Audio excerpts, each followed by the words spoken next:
I apologize for any incoherent parts in this story. I'm not much of a storyteller.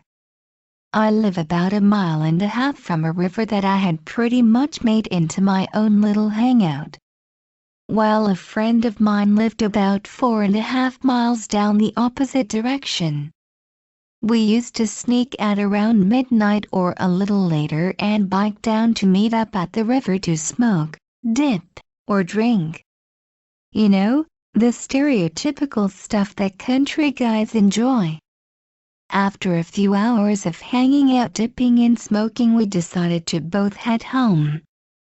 It was around 2 when we packed up, got on our bikes and started on our separate ways.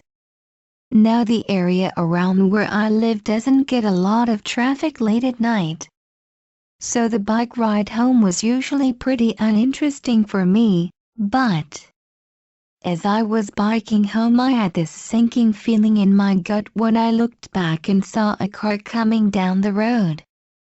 I kept biking until the car slowed down when it passed me, coming to a complete stop at about 50 yards in front of me.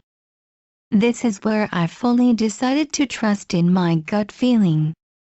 I got off of my bike, carried it over to the underbrush on the side of the road and stayed hidden.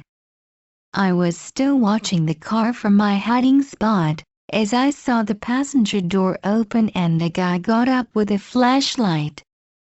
He pointed it up and down the road while yelling out about how he and his friend wouldn't hurt me and other reassuring comments. He started walking up the road to where I was hiding when the driver got out and yelled at him to get back in the car, stating that they didn't have time to deal with it. I stayed in my hiding place for another 10 minutes after they had driven off to make sure I was safe.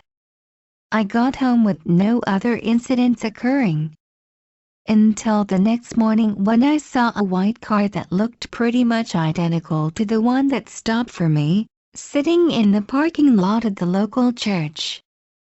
Suffice it to say, that was the last late-night hangout I did for a long time. Crazy late-night car guys, let's not meet again. Please, subscribe.